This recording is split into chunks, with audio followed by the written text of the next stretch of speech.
Hello everyone, welcome to సరదాగా పిల్లలతో. మా బాబు క్లాస్ బుక్స్లో మేకింగ్ ద థింగ్స్ అనే లెసన్ని గుర్తు చేసుకొని ఇలా ప్రాక్టికల్గా ఏదైనా చూపిద్దాము అని ఈరోజు ఇటుకల బట్టి గురించి సెలెక్ట్ చేసుకున్నాం. Making the brick.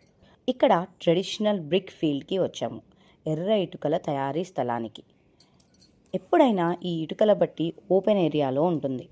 కావలసిన విధంగా మట్టి, ఎండడానికి ఎండ, కాల్చడానికి మంట, ఇవి కావాలన్నమాట.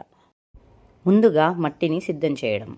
భూమి లోపల నుంచి బంకమట్టిలాగా మట్టిని తీసి బయటికి దాంతో ఫ్లై యాష్ అంటే బూడిద కలుపుకుంటూ ఇంకొంచెం ఉనక అంటే ఆగ్రోవేస్ట్ రైస్ హస్క్ పౌడర్ కలుపుతూ ఇలా ట్రాక్టర్తో తొక్కించి నీళ్లు పడుతూ బంకమట్టిని ఇలా ముద్దలాగా రెడీ చేస్తారు. తర్వాత ఒక్కో ముద్దలాగా చేస్తూ ఇక్కడ పక్కన కనిపిస్తున్న మోల్డ్స్లో ఒక్కొక్కటి వేస్తూ దాన్ని సమకూరుస్తారు. ఇవి అచ్చులన్నమాట, ఇటుక అచ్చులు. ఇలా మట్టిని పెట్టిన అచ్చులను తీసుకొని ఓపెన్ ఏరియాలో వరుసగా ఇటుక అచ్చులు వేస్తూ ఎండలో ఎండనిస్తున్నారు. ఎండిపోయాక ఒక్కదానిపైన ఒకటి పేరుస్తూ లేయర్ లాగా మధ్యలో బొగ్గు ఉనుక వేస్తూ గోడలాగా పెడతారు.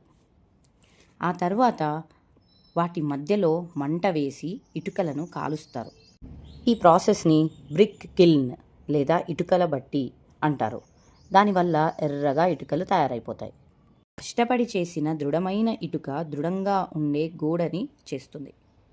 ప్రతి రిజల్ట్ వెనుక కష్టం ఉంటుంది అని మన పిల్లలు కూడా గుర్తిస్తారు. Strong brick is equal to strong wall.